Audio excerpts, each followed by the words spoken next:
68 after dark on this final night of November. Big Ten-ACC challenge in full swing. And to break it down, we've got the Miller brothers, Sean and Archie, as we go down the stretch in Columbus. A 5-point game with the number 1 ranked team in the land, Duke, getting tested by Chris Holtmann's Ohio State Buckeyes. So Coach K literally just calls a timeout here with less than 4 to go. Sean, take us inside these huddles right now, a 5-point Duke lead as the Blue Devils have the basketball. Yeah, John, this has been an interesting game because, Duke is led almost from start to where we're at now, but they've allowed Ohio State to hang around. And I think one of the things that Ohio State's done a good job of is, they have just gone inside and got Duke in foul trouble, between Paulo in the first half, picking up his third, Mark Williams playing, with 4. Did he just foul out? Or Theo John fouled out? I think Mark Williams is sitting at 4. And with that foul trouble, Chris Holtmann's done a great job of just going inside to Liddell. And obviously, you have to have a guy that can catch it and deliver. But, again, back to Duke, we'll see if Ohio State can eventually pull through. But they're playing with such confidence and ease, John. Like, it's just hard to rattle them. It's hard to overcome so many of the good things that Duke can do. The balanced attack on offense, their ability to get key stops, the talent, the depth. And I just think the poise of Coach K, they expect to win and they're at ease in these environments. Archie, do you feel that? Yeah, I add in, I just think what Duke has just come off, I keep saying this about them. They probably had the most emotional win of college basketball last week with the game in Vegas, the hype around the game, the magnitude of the win. And, they probably fly, either back to Durham that night or into Columbus a day or so ago. And they're right back in that environment of 20,000 in Columbus. And you know what? They've pretty much controlled the game the entire way. So it's just impressive. It's impressive. To your point as well. If you follow Gonzaga, Gonzaga had a tough game against Tarleton State, and it was tough. It wasn't one of those, it was really from start to finish. And to your point, they were in Vegas for a long time, came off of 2 emotional games, one with Duke, and you see how they performed. Now Duke goes on the road to Ohio State, which in its own right is a very difficult place to win.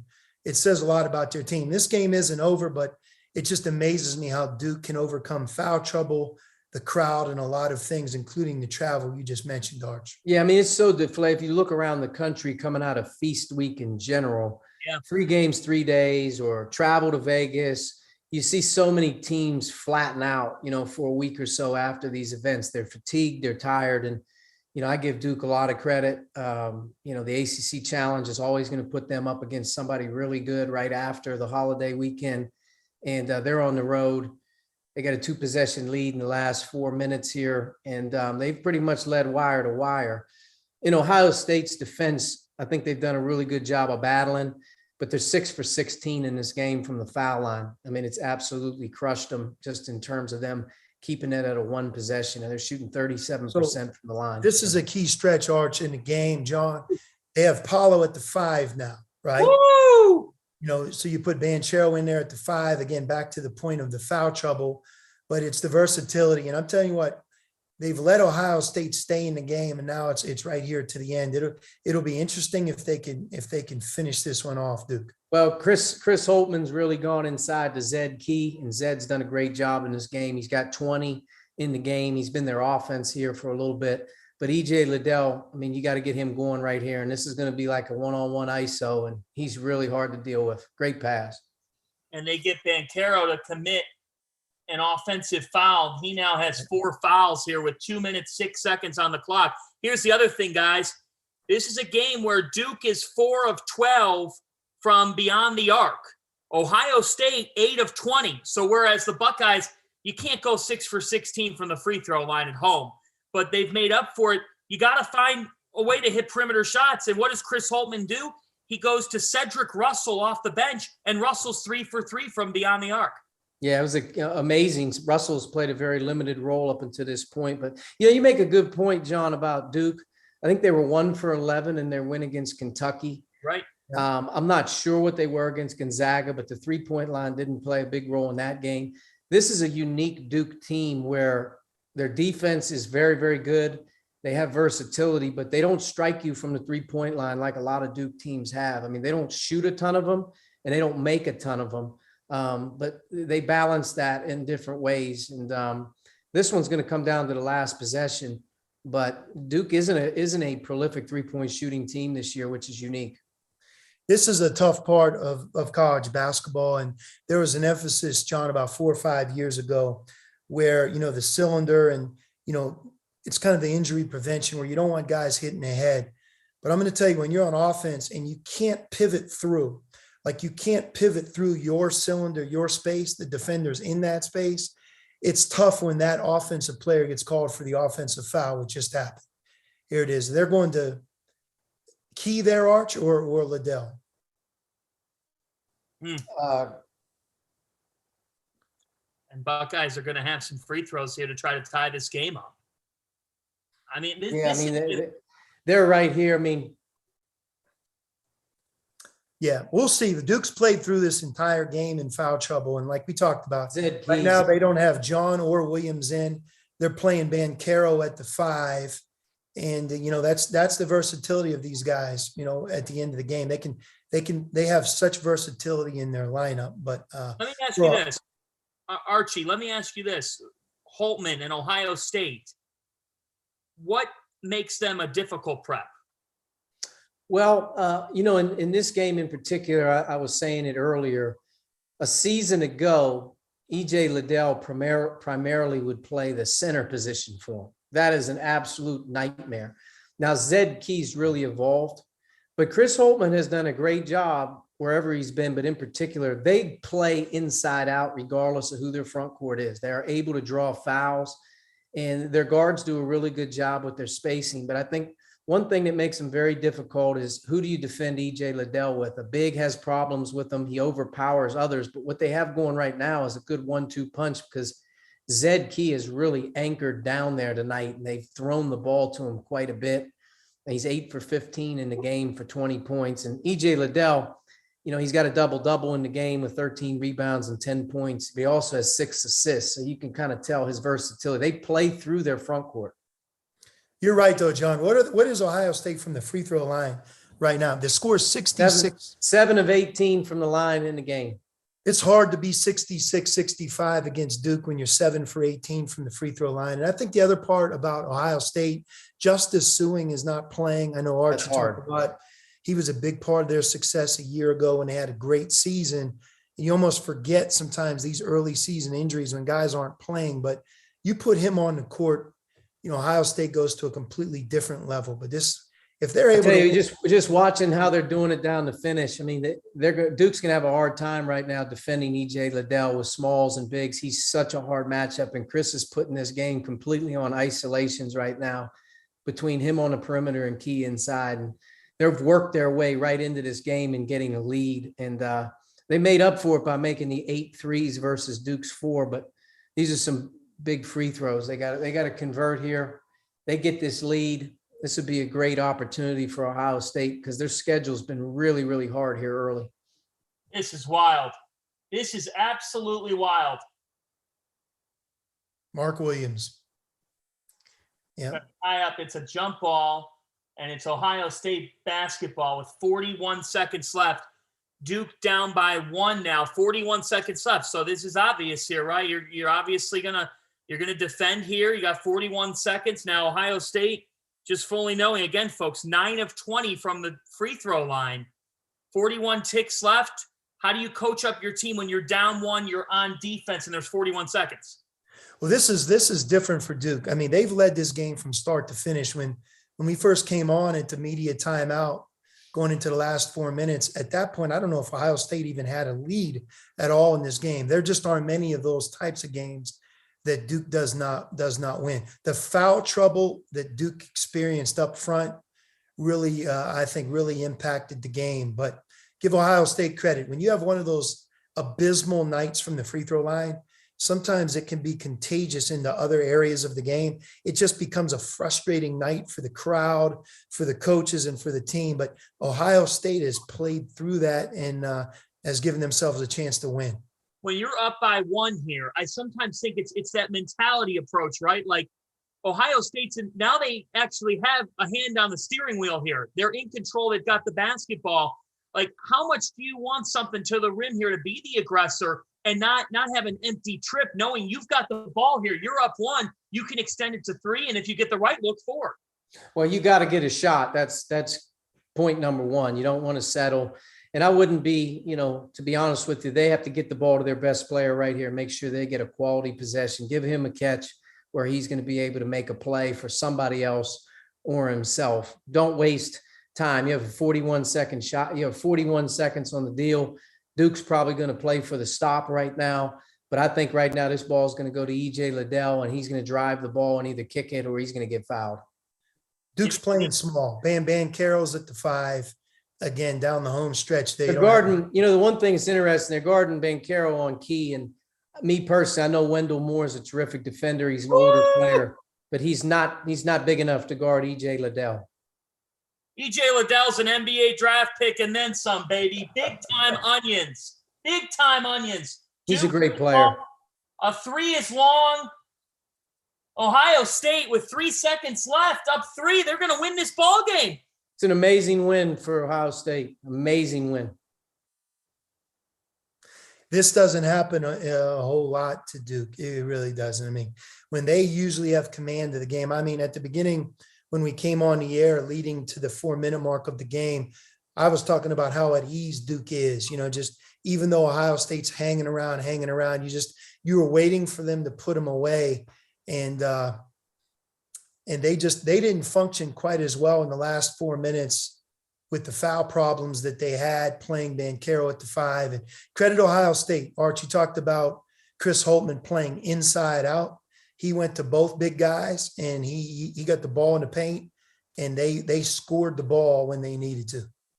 E.J. Liddell is one of the best one-on-one players in the country. And it's crazy to think that a guy that's a little undersized, but he's got an amazing ability to elevate and shoot a 15, 16, 17 footer over top of people and score the ball. He's got unbelievable touch. And this kid, Cedric Russell, though, what an unbelievable jolt of energy he's brought into the game. He's had a very little role up until the point to come into this game and make the plays that he's made. Right now he's got 11 points in this game as a perimeter player. That's what Ohio State's been missing up until this point, is another guard who can score the ball a little bit for him. Ohio State's okay. They're over the Michigan football loss. They lived it out. All's well in Columbus all of a sudden, right? The good thing is they're really going to celebrate this win. It's a great win, but on the talk radio on the way home, they'll still be talking about the Michigan football game. I tell you though, John, back to the point.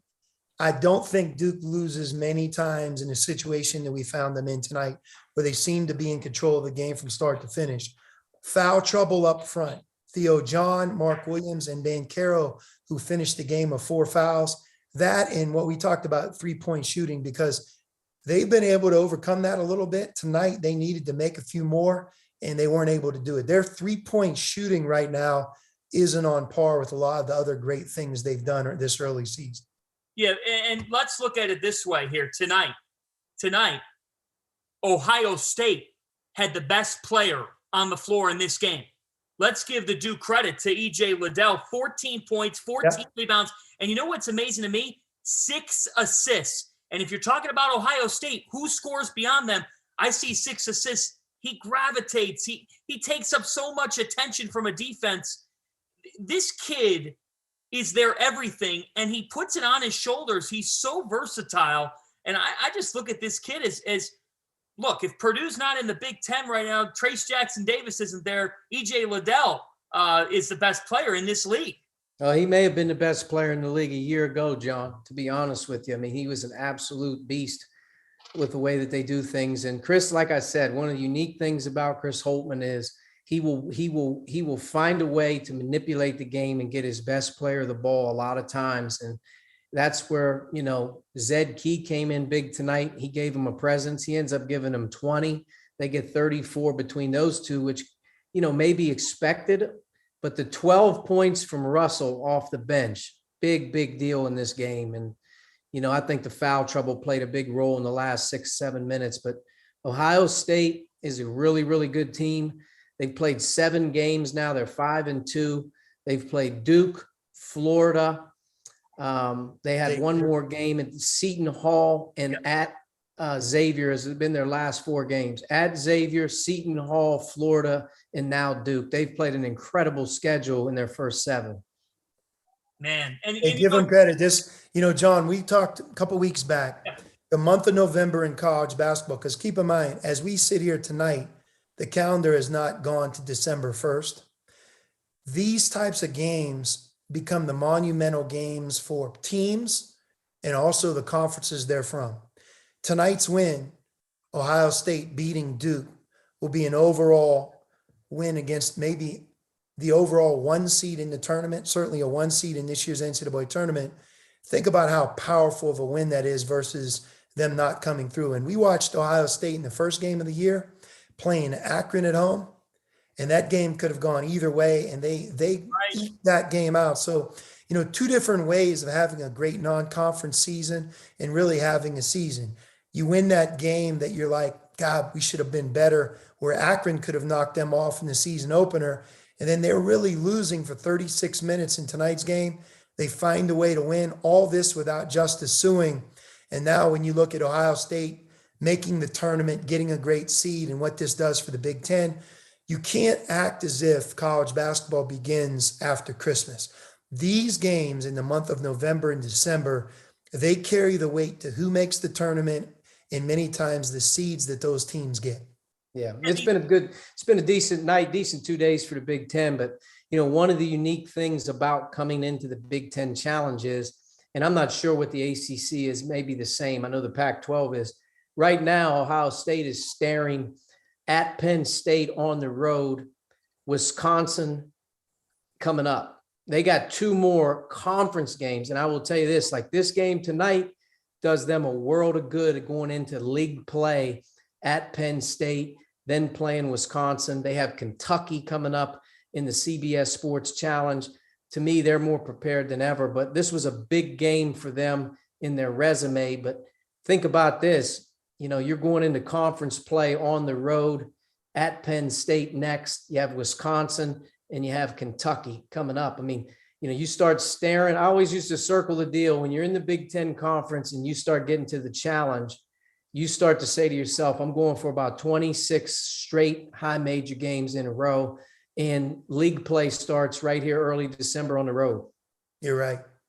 Just a week ago, Tyree Appleby hits a 30-footer and Florida beats Ohio State down in Fort Myers. Tonight, Ohio State's trailing virtually the entire game against number 1 Duke, and the Buckeyes win. Have you ever walked back to your office, guys, in the month of November and said, shoot, that's a game I wish we had won.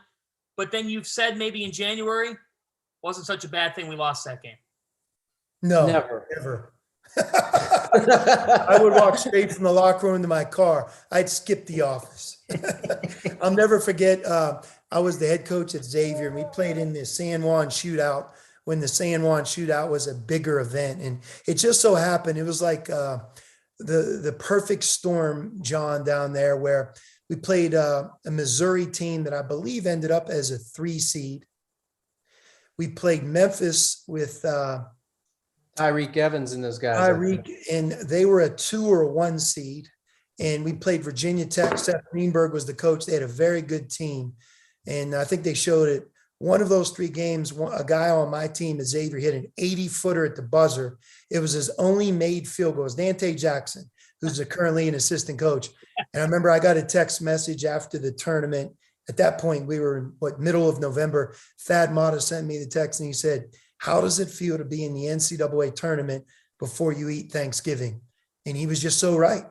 He was so right. Really, when you win that tournament and win those 3 games on a neutral court against those 3 teams, that's kind of how you feel, and I think that doesn't happen very often, but that's the importance of these exempt tournaments, the Big Ten-ACC shootout. And like Arch said, now Ohio State, what do they get for winning this game? Now they start Big Ten play. So November and December have never been more important in college basketball than the year 2021. Well said. Hey, by the way, if you're at Xavier right now, John, you're celebrating Ohio State beating Duke. Yep. Because they beat Ohio. Hey, if you're in the Big Ten right now, you're celebrating Ohio State beating Duke like crazy. When you first started coaching, you just innately wanted to cheer against your league, right? Because you wanted everything to go well for you and terrible for everybody else. But as the math came in more and more, what makes the NCAA tournament great, you want your respective league to do well. You really do. The better all overall. In the Pac-12 a year ago, there were 6 teams in the NCAA tournament. The non-conference winning percentage in the Pac-12 was right below 75%. That means all 12 teams, you add them up, 75%. Forget who we beat or who we didn't beat. The winning percentage was 75%. That translated into March Madness. When you start to look as these games keep coming in and you take the overall conference's win percentage in non-conference play, that will dictate how many teams get in. And then inside of those wins, a game like tonight takes even more precedent. It's big.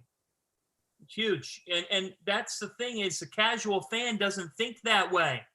But in this sport right now, as the calendar turns to December, you're lucky right now if your league doesn't start this weekend, which a lot of them do. You're at your window right now, right? It's like 2.5 weeks left in your non-con, and then you hit Christmas. And if you just beat up on each other, if you don't have the non-conference frame of work, it doesn't mean as much as it would on Selection Sunday. Arch, there's 16 teams in the Big Ten. 14 teams in the Big Ten. Is there 16 teams in the ACC right now? 16 teams in the ACC. Okay, 14. So there's going to be somebody, for example, let's take the Big Ten that's going to finish in 14th place. Yep. 13th, 12th, 11th, 11th, 12th, 13th, 14th. When we look at the end of non-conference play and we look back who those bottom 4 finishers are, look at how many wins they brought into Big Ten season. Only count their non-conference games. It's important. If you're a rebuilding program in a Power 5 conference, you want to bring the most wins to the table. You may not play the strength of schedule that a team like UCLA would play in the Pac-12, but you cannot be an anchor for the rest of your league. The more wins that everybody gets before conference play begins, it powers up the conference. It doesn't pull it down like an anchor. And, I think that there's some conferences that do that better, but clearly that is the name of the game. There's really think about this in the Big Ten for the last 2 seasons. Don't count this one. Through about February, 11 and 12 were in the NCAA tournament discussion, regardless of their conference record. And right now, if you look at the Big Ten, Minnesota was preseason picked 14th. Yep. They're 7-0.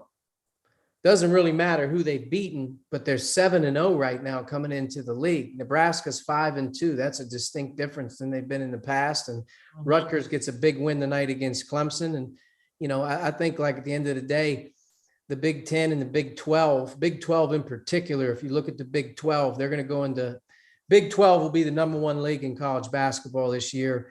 And they play a true round robin as well. But the Big 12 heading into league play, there isn't a team in the Big 12 right now that's not an NCAA tournament caliber team just because of the league strength. John, we struggled a few years in the Pac-12 of getting multiple teams in the NCAA tournament. And then once in a while we'd get the one team in that was in the first 4. And we had meeting after meeting. And the thing that came back striking was you have to win as a conference 75% of your non-conference games. In the year 2017, the team that I coached, we had Lowry Markkinen, UCLA had Lonzo Ball, and Dana Altman in Oregon went to the Final Four. They had Dylan Brooks. We had 3 teams as late as early March that were vying for a 1 and a 2 seed. I think how it shook out was we had a 3, a 2, and a 1, or a 3 seed and and two seeds. Do you realize with that strength at the top, we only got one more team in other than the three of us, and that was USC in the first four. So 4 of the 12 teams in the Pac-12 got into the NCAA tournament, with 1 of the 4 being in the first 4 game. The 3 others were vying for a 1 seed or a 2 seed. But the thing that killed our league in that particular year was the bottom of the Pac-12 entered conference play with losing records, in some cases abysmal losing records. And it acts as an anchor. Every time you play them in January and February, and once in a while they're going to win one, it just pulls everybody down. And that's why tonight's game, Ohio State against Duke, was a major game in this season. Think about this one, John, in the Big 12 right now. Baylor's 7-0. Kansas is 5-1. Texas Tech, haven't heard much about them, 6-0. Texas 5-1. Oklahoma State 6-1. Oklahoma 6-1. West Virginia 6-1. Iowa State 6-0. TCU 5-1. And Kansas State is 3-2. They're going to have a hard time not getting damn near every team in their league if they're right there. That conference office can order steaks for the holiday party. The units are going to come pouring in. That Texas Tech team faces their first major test of the season at the Dunkin' Donuts Center tomorrow night. They're going into the dunk, though. They're going into the dunk, Fanta. Coach Cooley's going to have the fryers ready. Of all the places that I played, I'm going back into the 80s, the old school Big East. Woo. And then having the coach there just one time, 2 times maybe overall. That playing at Providence is one of the hardest, most rugged games. It's the crowd, it's the arena, it's Providence, it's the cold, it's 5 feet of snow. I never was comfortable. I was never comfortable walking in there. And then one night, Eric Murdoch hit us for a quiet 47 points and broke a Big East record. And, maybe that's the indelible image that I have of that place. But playing at the Dunkin' Donuts Center, and especially right now, I know they're 6-1, and Ed Cooley's one of the great coaches in our game, great friend of Archie and mine. No doubt, a tough venue to play at. Let's get back to Duke here. Now they've been beat. This team's been defeated. It can be done, and it was done, and it was going to be done on some sort of a night. What is the top concern for Duke that they need to tinker? I mean, I think they dealt with a lot of foul trouble tonight. They dealt with 20,000 fans. They dealt with travel. I mean, it's hard to do what they just did to play Gonzaga and then at Ohio State back to back. I think they're fine. I mean, the one thing, they're not turning the ball over at all. That's the one thing that they do really well. And they're really not fouling a ton, which is interesting because tonight they got in foul trouble, which kind of shows you how Ohio State physically went at them inside with their 2 front court players and the drawn fouls that they had. But Duke is fine. They're going to rebound from this.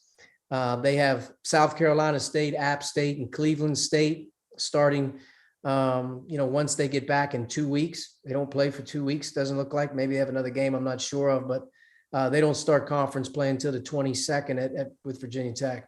Would you be worried about the shooting? Would you be worried about the perimeter shooting? How worried are you?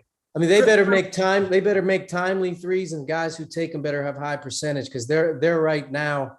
They're not making a ton of 3-point shots. I mean, they just aren't. They're shooting 33% as a team from 3, and they're not taking a ton of them. In particular, against the really good teams, they're really not taking a ton of them. But that would be the one thing is that they get outscored from the 3-point line in games. Tonight, they got outscored from the 3-point line. It's hard to beat Duke when you shoot from the free throw line like Ohio State did. It's almost impossible to win the game when Ohio State shot free throws the way that they did, but they balanced it by Duke not making threes. I would say that they'll look at creating better 3-point opportunities. I think one way you can really do that, John, is by getting a faster push in transition. I don't think they really broke the game open like they're capable with that fast push off of stops like they're known to do. Some of it, like, look, when you fly out to Vegas, you play that emotional Gonzaga game, you get through the holidays, you land in Durham, you have a couple quick days in between, and you're right back on the road at Ohio State. That's challenging for every team, but creating better 3-point opportunities, knocking them down. That's the one thing that's scary about Purdue right now. As we enter December, they're number 2 in America from the 3-point line. And when you think about their team, you really don't think about 3-point shooting. You think about those 2 big guys, and obviously Jaden Ivey's a terrific talent. But when you also incorporate the ingredient of shooting over 40% from 3 as a team, in addition to what they're able to do offensively, they are the number 1 team in college basketball right now on offense. And it's a tough task to deal with them. Like comparing the 2 teams, Duke and Purdue here early on, one team has a distinct advantage shooting the basketball early on, and that is Purdue. And as you know, you have to pick your poison, because that's the last thing you really want to worry about when you prepare for them, because of how prolific their inside attack is. And obviously nobody knows more than Arch when it comes to that. I mean, it's tough with their personnel right now. Yeah, it is. I mean, it's very difficult. I mean, it's pick your poison. I think a few years ago, if you described the team, because Isaac Haas was such a massive problem to deal with. And they had 4 perimeter shooters, or 4 perimeter older players around him that year. They had Dakota Mathias, they had Carson Edwards, they had, Matt Klein, they had Klein, and they had PJ Thompson. And you kind of picked your poison with that team. You maybe gave PJ some shots, but you either gave Isaac an island, or you tried to take away or you gave up some threes by defending the post. It's very difficult to do that with this Purdue team. I just think right now they have 4 or 5 guys that can make upwards of 4 to 5 threes in a game, between Newman, Stefanovic, Ivy, and then the younger Thompson, who's doing a great job for their team right now. And then when you add in the fact that for 40 minutes, you have 2 of the most dominant inside players, it's really not pick your poison. What makes Matt Painter's offense so difficult to defend? Well, number one, it's an execution system. I mean, they're going to come down on you, and they're going to run a play or an action to get the ball to their best player every time down. And they execute at a very, very high level. I mean, it's not one of those deals where you're worried about their transition game on makes or their breakneck speed. You're worried about they're coming right at you every time down the floor.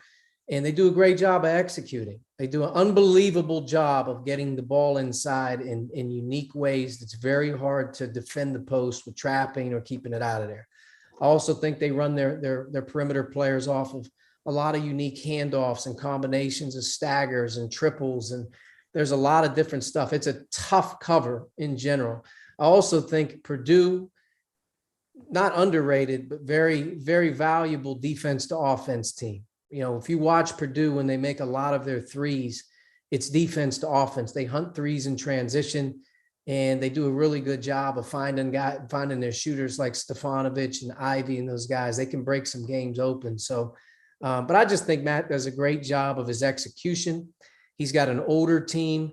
If you talk to him right now, I mean, they got one mantra, and the bottom line is they have 10 guys all buying in. They have 10 guys all buying in. That's a big, big deal for a team that's talented, because you usually have a couple unhappy campers. I think the fact that Travion Williams, who's a first-team all-conference Big Ten junior, is coming off the bench, says a lot about the direction of what they're trying to do. It's interesting talking about Duke and Purdue, John, because, the one thing that we kind of let Duke off the hook tonight, when you look at their makeup of their team, I think everybody agrees they have the makings of kind of that old Duke team that can be dominant defensively. If you really look at kind of what let them down tonight, down the home stretch, they weren't dominant defensively. If Ohio State makes their free throws, like Ohio State really attacked them inside. And Duke trusts their bigs. They play directly behind. They don't help. They don't double. And they got in foul trouble tonight, and they gave up a lot of deep catches inside.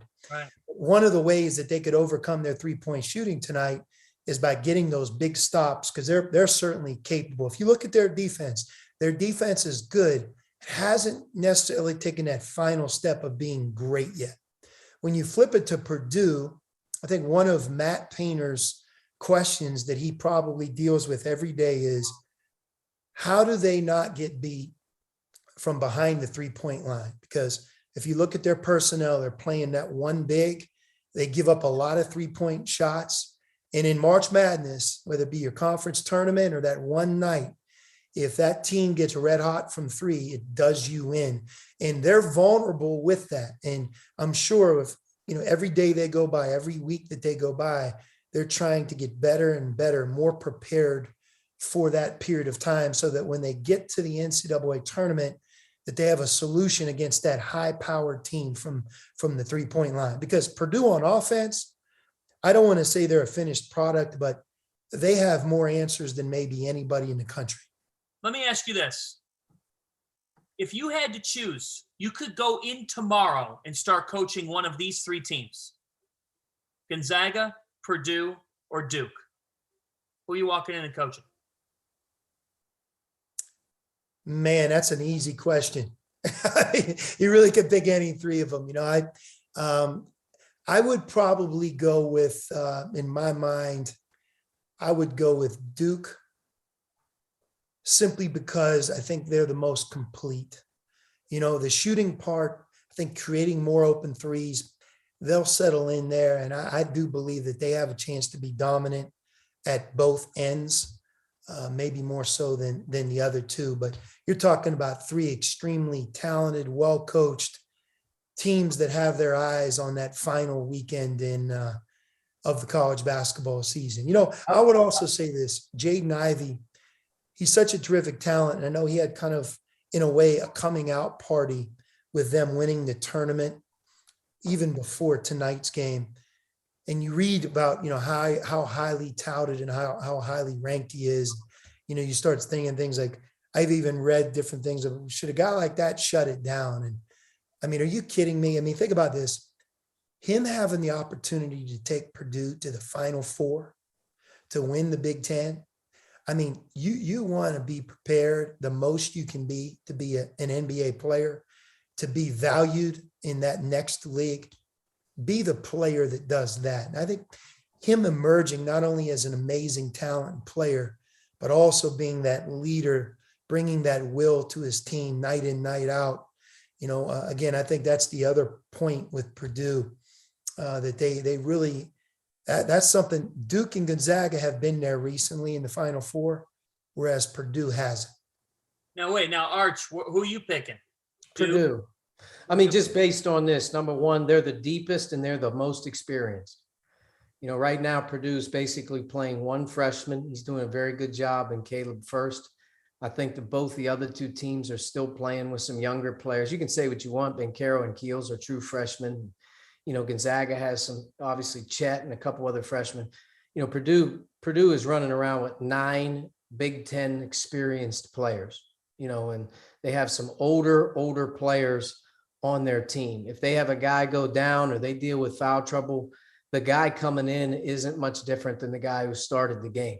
Whether you lose to foul trouble Williams or you lose Big Edie, you're dealing with one of the 2. At the 4 position, Mason Gillis is a 2-year starter if First doesn't have it going that day. And on the perimeter, you deal with Ivy, but you bring in Brandon Newman, who started 20-some games last year as a redshirt freshman. He's a 3rd-year player. Stefanovic is a 5th-year senior. I mean, they are old and experienced. And I think the one thing that's very unique about what they're doing is their roles are very well defined. I mean, there's a reason I really believe that the playing time has been divvied the way it is. And I think those guys are sticking to the script.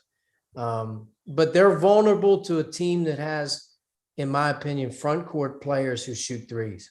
If you have a prolific team of 5 shooters, or you have that very unique small ball team, you've seen Purdue kind of struggle in the tournament with, I believe last year, who was it? North Texas, smaller guys. But like, if you have that one team that has spacers and shooting from the 3, and you put their 5s in ball screens all game long, and you're not really doing a whole lot other than trying to pick them apart, you could see where a team that's prolific from the 3-point line could sting them. But you're going to have to guard them down the other end. And, to me, it's a very difficult problem for them.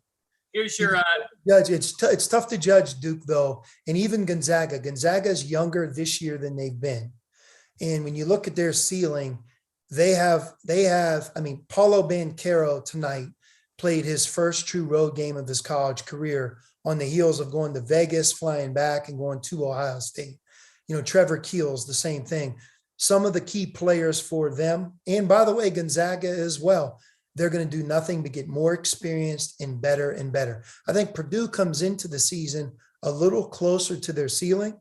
It doesn't mean they can't win it all, but that's why if you'd ask choosing a team, I think Duke in the next 8 to 10 weeks can continue to jump. And I would say the last part about depth, Coach K has always played 7.5, 8 guys. He's never really been the coach who goes into 9 or 10. So their depth is a little deceiving. They're very versatile in what they can do. Let me ask you this. When you play in a league that maybe isn't as strong, of course you know you got to win those games against the bottom feeders, the anchor. But does sometimes playing in a league where you're flat out better than other teams and you're trying to find a way to maybe make that ceiling a little bit higher, can you work on things in games in January and February to try to find a higher ceiling? Yeah, I think you're referring to Gonzaga. And as we've talked about, let's give their conference. I'm even referring to Duke in a weak ACC. Yeah.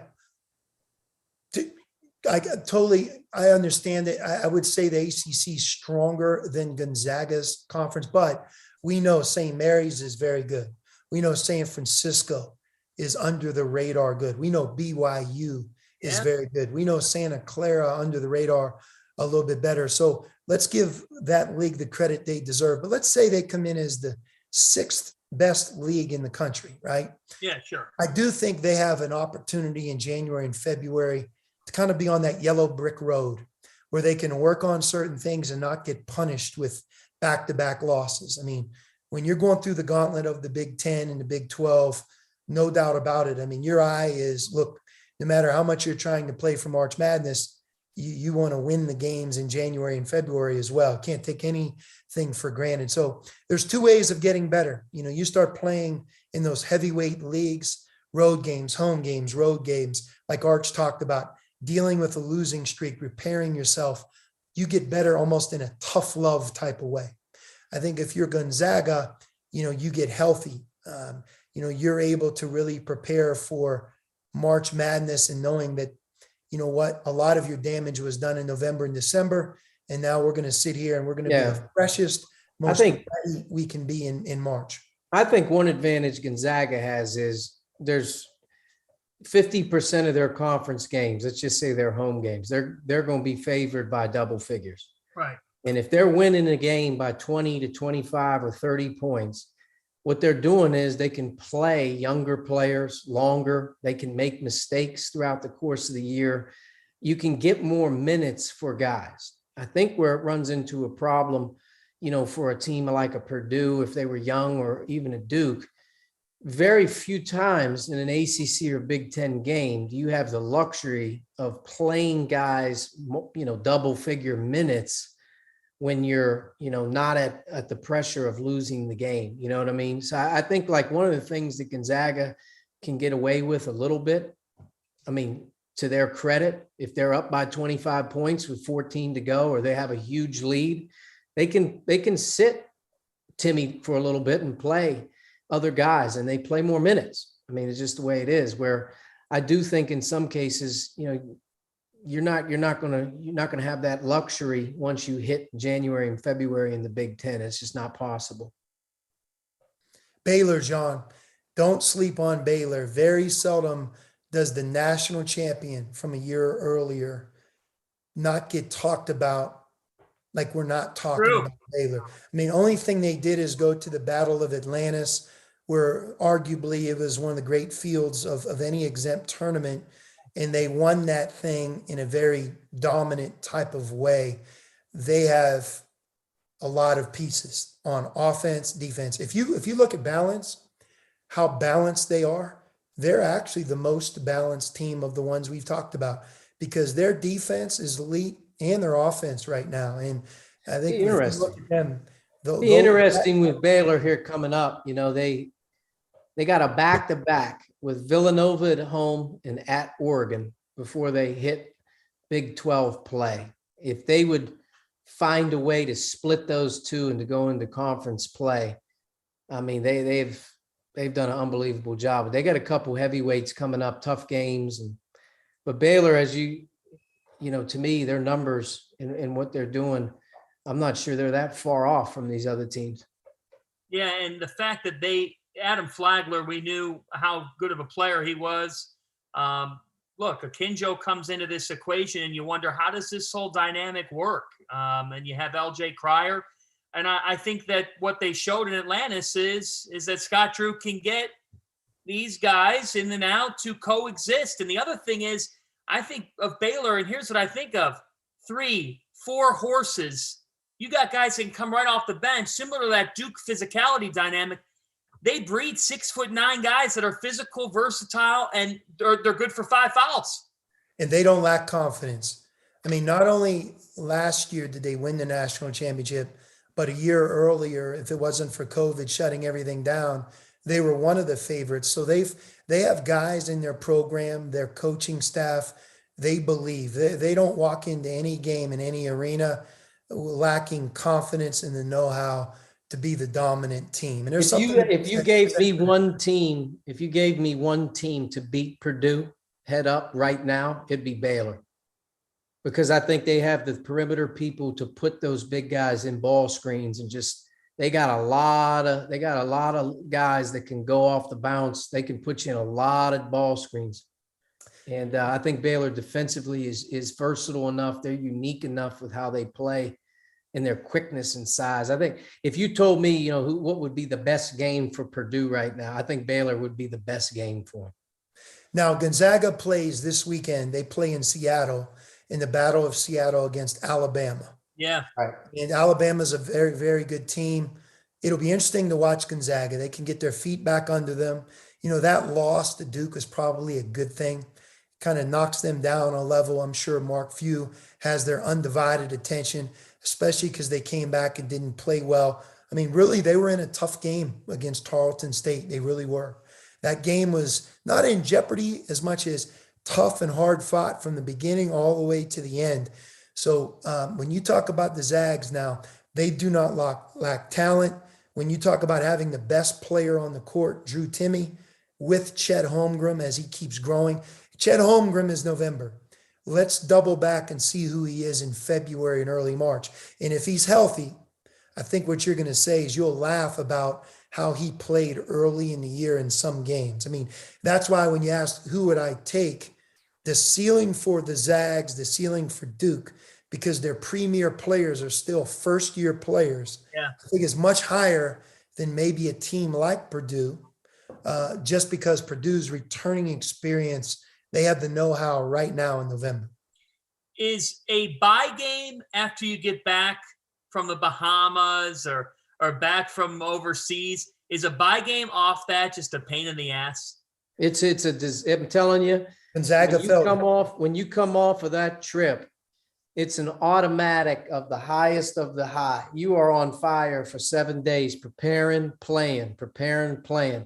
And the trip home in the 48 hours before you show back up and get them back on the floor, I mean, it's hard to get a team of guys off the ground. And then if you're playing an inferior opponent, you're at risk of playing really poorly that next game. That'd be my experience with it. It's kind of like one of those deals where it just doesn't have the same pop as you were just in that environment a week ago. Now, in Duke's case, you know, they come straight into Ohio State and they deal with another buzzsaw, you know, arena and environment. But, you know, to me, that's what I've been saying. I think they deal with that every time they play.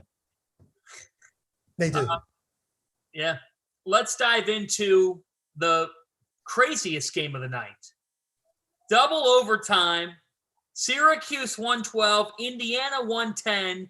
The Orange led at halftime by 16. Quite a valiant effort by the Hoosiers to come back in this game. I'm not sure if either team wanted to win in either overtime, just by virtue of, my goodness gracious, the closing minute of regulation, OT, even the second overtime were absolutely wild. What's your reaction, guys, from Syracuse pulling out a 2-point win? Well, I would say first things first, Indiana's turnovers were just overwhelming. I think at one point Syracuse had in the high 30s in points off of turnovers. Yeah. In Syracuse, the zone's deceptive because it can create turnovers. But if you look at the makeup of Syracuse's roster this year, they're not going to score 30 plus points off of the other team's turnovers very often. The fact that Indiana had as many turnovers, I think 25 in a double overtime game, it's remarkable that they had a chance to win. I think, Trace Jackson Davis, him being a returning, All-American, a guy that made a decision to come back to school. I mean, a year ago, if you look at him statistically, he was one of college basketball's best players a year ago, and he is that again right now. But he almost kept them in it. But, man, it's tough to watch a game. It's tough, I'm sure, to coach a game when your team turns the ball over 25 times. It's no fun. And usually, if you turn it over 25 times, that number just doesn't all go back to 10. Like, Shazam, we fixed this. That means they have a problem. It was their first road game. It looked like it was their first road game. They just were not able to overcome the turnovers. And that's in spite of just almost a Herculean effort from Trace in tonight's game. This is a very, very odd Syracuse team. I think when you look out there and you watch this Syracuse team play, they're very unique. They're winning with their offense, and they're not winning just with their defense. As crazy as this sounds, as effective as the zone has been for Coach Boeheim, and I've played against it twice in its prime when they had really, really terrific length and size, they're giving up crazy numbers through however many games this is this year with their defense. Teams are shooting a crazy percentage from 2 compared to what they're normally shooting. Usually it's very, very hard to make 2-point baskets against them because of the zone and the size. And I think right now the defense gave up 59% from 2 tonight, and they also gave up 38% from 3. And, I think when you look at the deal with how they're playing, Syracuse probably, as the season continues to go, is going to get better with the zone. But this is one of the weakest defensive teams that they've put out there with the zone. And offensively, though, man, sometimes you look out there and they hoop like an intramural team. They got guys stepping up, making shots that, like Gerard and both Boeheims, they can really, really get hot and fill it up. And, to their credit, they found a way tonight. That was a 50-50 game. Indiana, you got to give them credit, because when you go into the dome and you're down big at halftime, it's not an easy team to play against in the second half from behind. And they did a good job coming back. And, they had some guys step up and make shots. You got to give Syracuse credit. You talk about playing in an exempt tournament.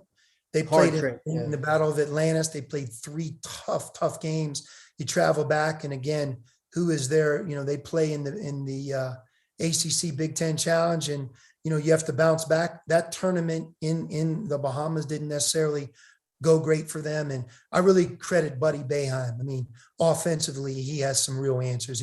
He's one of the best players in the ACC, and he really showed it tonight. I want to, John, bring up a topic, because this is always a huge topic for fans. Yeah. When you're up 3 points, I was gonna ask late in the game, foul on purpose, coach, because if you do, they're not going to make that lucky or long distance 3 that always seems to go in. So tonight, Syracuse elected to do it very late, under 3 seconds, and they fouled at 2.6 seconds. Yeah, 2.6. Fouled at the 3/4 court level. I would say that one rule to have, if you're going to foul, try to foul on the first dribble or pass across half court. And what that allows you to do is at least let maybe another second and a half, sometimes 2 seconds, go off the clock before you foul. They fouled at 3/4 court. Number 2, okay, now you took away their ability to make the 3. Indiana makes the first free throw. There's only one way with 2 point some seconds to go that you lose, or the game goes in overtime. And that is, you don't block out or you don't get the defensive rebound. You know he's going to try to miss. He did a great job of missing the free throw. But if you looked on the right side of the screen, poor blockouts. Whether you block that guy out and it's Trace Jackson Davis with one player or two, I would say you want to get him with two. He can't get the offensive rebound. If he doesn't get the offensive rebound, Syracuse secures the defensive rebound. Now there's 1 second to go. They foul, and it's going to be really hard for Indiana to put that game in overtime. But it doesn't always end with you foul on purpose and they didn't shoot the three. You have to play it out. Sometimes that same scenario, John, continues to go, which now you have to inbound and you can't get a 5 second count. You can't get trapped, so the scenario goes beyond just the foul. And trust me, Jim Boeheim will be talking a lot to his team about that, because you don't want to foul up 3 and let the game go into overtime a second way. Right. Yeah. Well, I think one of the things is starting center fouled out, and they were super small. I mean, super small. You could take into consideration the rebounding problem. You may not want to foul just because of the rebounding, but they did the right thing in fouling. The funny thing is, I think later in the game in overtime, they dribbled the length of the floor, did a dribble handoff, and banged a 3 right on the zone. It's not like you can't get a shot up. So they did the right thing. It's just when you know that guy's going to miss, the only thing you're thinking about is that block out. And I tell you, Trace just bull rushed him right under the rim. I mean, he did a great job on the offensive rebound attempt to get the ball under the basket. But crazy game. I mean, just one of those crazy games. It's hard to watch. It's hard to coach. It's hard to make points when you're turning the ball over like Indiana did in an early season on the road for the first time, 25 turnovers. That's something that they really have to correct as they move forward. And I'm sure that's priority number 1, 2, and 3 in their practices moving forward. Especially you play against a very unique defense too. The one thing about the Syracuse zone is you can't run the same thing kind of every time down. Once they kind of get a beat on your pattern, it gets a little bit stagnant. You got to have a couple different ways of kind of moving them and doing some things. But in the second half, Indiana scored. I mean, I think at one point in time in the game, they scored 9 straight field goals against Syracuse. It was anybody's game for the taking. Some really, I thought, get up 101-97. Yeah. There was 3 straight really unnecessary fouls. Yeah. One was about 94 feet from the basket. Another one was at half court. But Syracuse got 6 free throws with no time coming off the clock. Yeah. Up 101-97 coming into that overtime. And those fouls were really, really hard to take because they were unnecessary. And I just think you don't want to get Syracuse free points with no time for no reason when you have a 4-point lead and you have the momentum. They got 6 free throws right away. And they shot 27 for 34 from the free throw line, 80%. You're going to take that. And you're right. I mean, just some self-inflicted errors by the Hoosiers in this game. And I'll tell you what stood out to me? At times, that 2-3 was a 1-3-1. I think, usually when you play Syracuse, those 2 guys up top are really big and they're really tight together. They try to take away the pass from the top of the key into the painted area, the logo area. And I think with maybe scouting, I'm not sure, but they definitely tanded them. They tanded one up on top of the other and kept the other guy at the nail, brought their wings up a little bit. John, their personnel is a little different. Derek Coleman isn't walking through the Carrier Dome anytime soon. When he was on the right wing, and keep in mind, his wingspan was like 8 feet. He didn't play the 5, he played the 4. So if you caught the ball on the right side, you were trying to trade with the guy who was on the left side because you couldn't get a shot up, let alone make one. I mean, so I think their personnel is a little different. Remember this now. If Indiana's problem is they turned the ball over 25 times, right?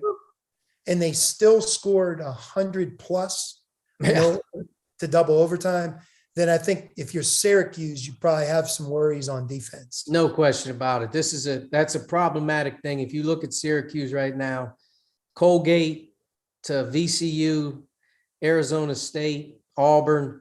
I mean, they've given up 110 in double OT, 89 to Auburn, 84 to Arizona State, 100 to Colgate through their first 4 out of 5 games. But that's a lot of points against that zone. What a night in college basketball. I think maybe it's because Archie and I, all we do is watch games and we don't have our own team to deal with. But I think the world of college basketball, because we saw what it felt like without fans. Yeah. Now they're back in full force. But I think some of the scheduling, the 2 games in Las Vegas, UCLA Gonzaga, Duke Gonzaga, coupled with the exempt tournaments all across the country and having people there. And it's funny you brought that up. I heard Mick, I think Mick Cronin met with the media today. He had a really good point where he said, either conferences should dial back the number of games and mandate the premier high major home and away games for college basketball, because his point was, as much as it is about the TV revenue and the leagues, the game, do what's best for the game. And I think what we're realizing and what we're seeing with this early, maybe it's just because the games are so much more energetic right now with the fans, but in the matchups, but these non-conference high major matchups have been great to start the season this year. And maybe it's because I never watched them before, but like right now, there's some great Iowa, Virginia last night, great game. Rutgers had a great win against Clemson at home. They were struggling and they got back to playing like Rutgers did tonight in the rack, and they defended, and they had a great home win against Clemson. Those matchups are premier, but what's happening this week? Pac-12 cranks up tomorrow with home games against Pac-12 teams. The Big Ten does it. The ACC does it. Not that they're not great games, but it just takes the steam off of some of these matchups that we were looking at here in the last 10 days. We've got a guest right now coming to us from Columbus after Ohio State comes back from 15 down to beat number 1 Duke, 71-66. We are joined by the sophomore, 6'8" forward. He's from New York. It's Zed Key, who led the Ohio State Buckeyes tonight with 20 points. What a performance for Zed. I think he's still connecting with us here on Field of 68 after dark. Man. Must be that bad reception in Columbus. Yeah. I can't imagine why, because I'm guessing everybody's on their data right now. But while we're waiting for him here, Arch, you kept on bringing up Zed Key tonight. That was a big difference in this basketball game. Here he is. There he is right now. Zed Here he is. What up? Take a picture. Zed, what's going on, buddy? What up? How you guys doing? Doing well. Congratulations on the win, man. Thank you.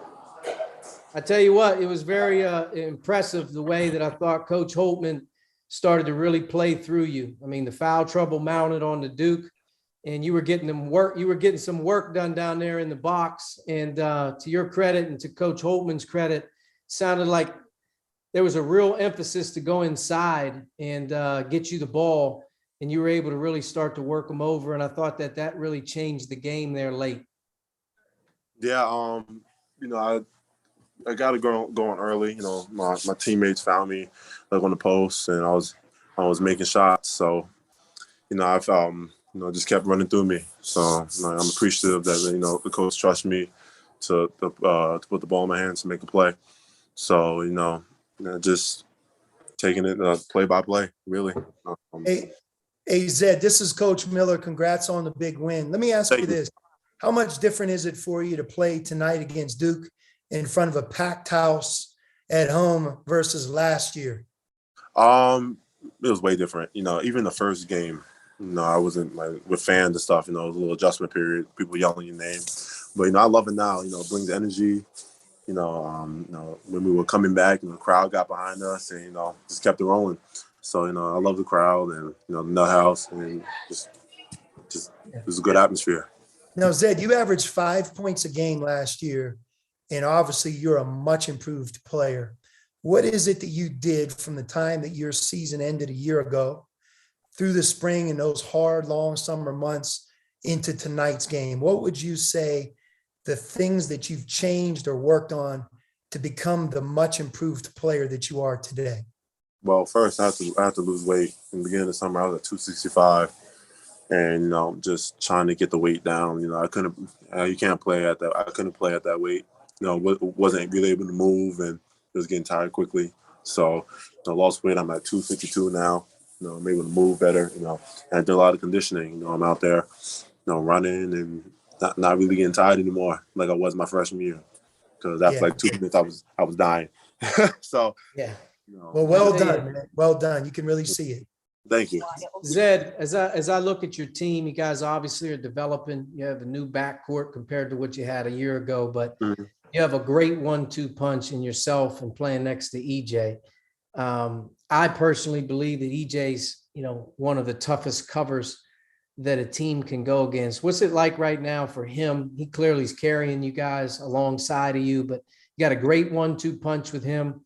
I know he's a great teammate. I know he's a great leader, but in particular, you and him as a nice little duo right now, you got a real formidable punch with him. You like playing with him, and I know he enjoys playing with you. You guys are good friends.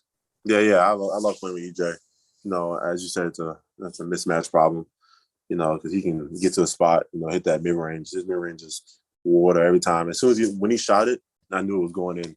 Like, I know Me too. I saw it with my own 2 eyes too much. Yeah. I was down there. I was like, yep, that's definitely going in. It went in. So he's a really good player, and I'm honored I've been playing with him. Zed, I'm going to ask you this. John Fanta checking in with you. Congratulations on an amazing win. I love the Nut House reference because it was a Nut House tonight, and you're the leader of that big time win. I'm going to read this to you right now and get your raw reaction.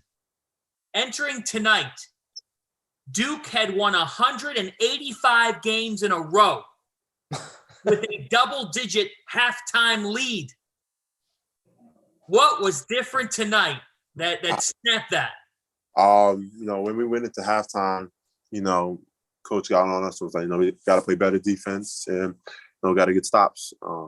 Just got to get rebounds as well. We just came together as a unit and as a team and said, look, we're not losing this game. And in the end, just kept getting stops, kept, scoring on the offensive end, and, we pulled out the W. But that's crazy. 100 and what? 185 games in a row that they had a double-digit halftime lead, and that's done now because of you guys.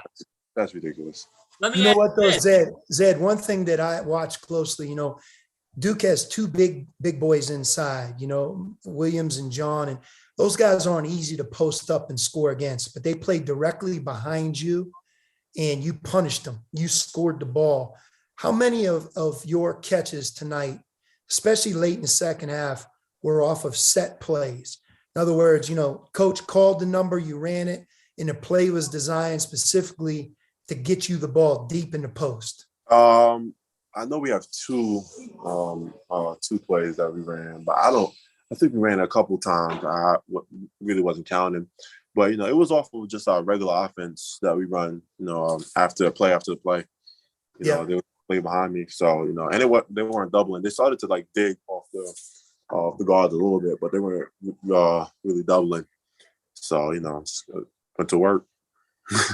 Well, good, man. Well, I'm glad you healed Columbus for a night. That was a tough Saturday for the Buckeye faithful. So I was worried that the crowd would have been a little subdued, but it seemed like they showed up tonight for you guys. No, they were definitely. They were ready. Yeah, they were. Buckeye ready. Nation was definitely ready.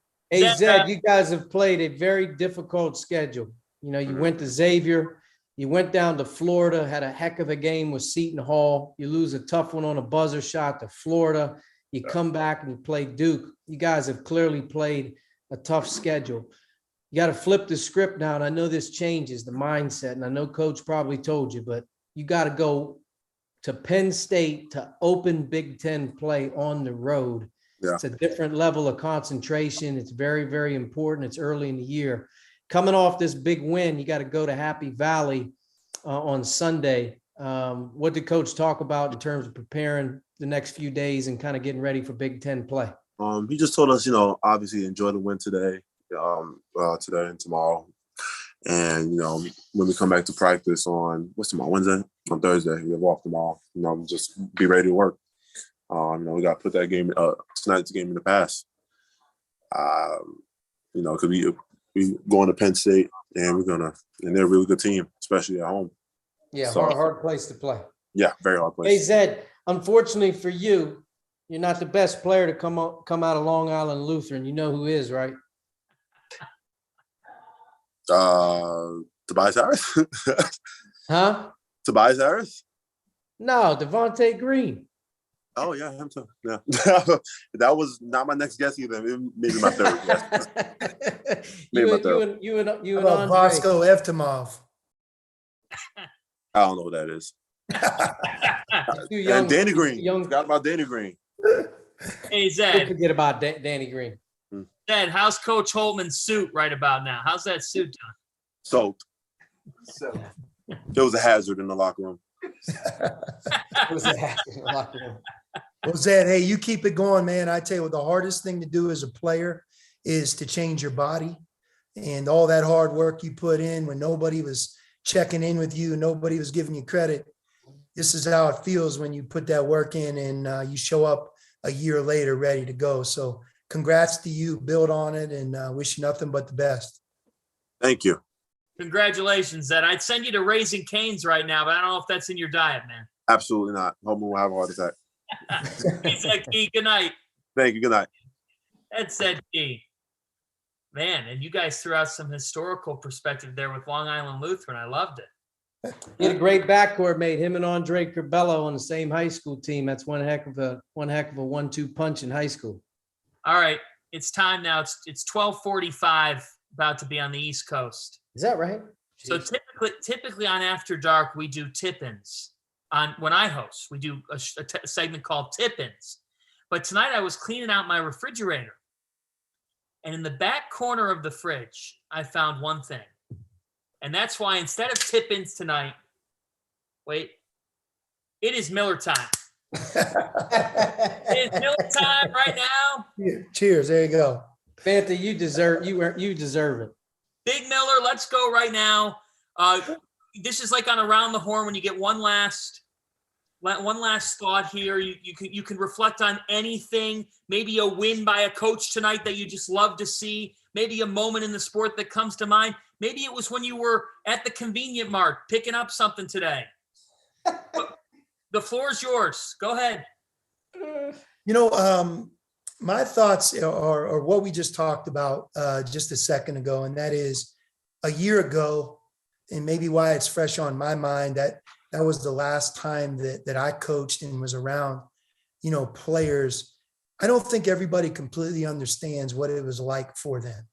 I mean, John, you're talking about getting up 6:30, 7 in the morning for 4 straight months, getting the COVID test, going back to where you live, not being allowed to go out past that, getting ready to go to practice, trying not to catch COVID. I mean, remember the vaccine wasn't even available until we're talking about towards the end. No people in the stands, that godforsaken, built in whatever it was, crowd noise or whatever you call it, coaching with a mask on, just being around these kids, and just watching a year later how much different it is with the fans. You could tell they're smiling more. I've had people say, man, the kids look happy, the players look happy. No kidding. You think it was fun playing with all that they had to go through? I mean, all of us, I think, did the best that we could. And just to see it open back up, it makes you appreciate college basketball. And I think you're seeing that with maybe an older game. Some of the fifth-year guys came back. Some guys came back that otherwise wouldn't. And I think the renewed energy that exists in this month of November, it's really spectacular. I mean, John, we're not at December 1st, and we've seen some great games already. I think it's really exciting to see that, and let's hope it continues. Yeah, I mean, I think you're not messing around. Did you finish that? Did you chug that? We're about halfway there, and you got to get another. You better get another. We're double fisted. You double fisted. Hey, I think I didn't see you right. This time of year is about the ACC Big Ten Challenge. I've been a part of it as a player, ACC assistant coach, Big Ten. It's a great deal for the two leagues. There's a lot of bragging rights, but it does play a big role in March, as crazy as it sounds. In some cases, this is a premier win. But I think looking right now, the Big Ten is doing a great job. Iowa goes to Virginia. Ohio State knocks off Duke. Rutgers bangs Clemson at home. Minnesota goes on the road and beats Pitt. And Purdue squashes Florida State in a big way. And tomorrow you have Michigan State at home versus Louisville, and you have Michigan going to Carolina for two more tomorrow. I may be missing some, but to me, the Big Ten has really held serve in this challenge, and I think it's going to really help them come March. Come on, Archie. You claimed you were nondescript in the last one. You're just touting that Big Ten again. We need Robbie Hummel. We need to bring. I heard on the telecast the other day they called him the Big Ten's favorite son. I mean, how in God's name is that fair to the rest of us out here? When you got the Big Ten's favorite son, and you got this guy, I hear him. Look, I'm going to finish. Somebody's got to talk about another league. The only league you talk about is the Pac-12. People are sleeping on UCLA, John. Oh, here we go, Fanta. Here we go. Cody Riley, you got up. He I left. can't believe he got up. Left. He had enough. Cody Riley, Arch, not playing is as big of a deal for any top team. There we go. Here he comes. In the Here country. he comes. When Cody Riley gets back, that's fine. Hey, I was watching Syracuse tonight, John. I think they're going to have a heck of a Big East season. That's who I think of when I think of the Big East. I think of the Carrier Dome. That's it for us. I'm going to go pound another one of these for Sean and Arch. I'm John Fanta. That's the Field of Six.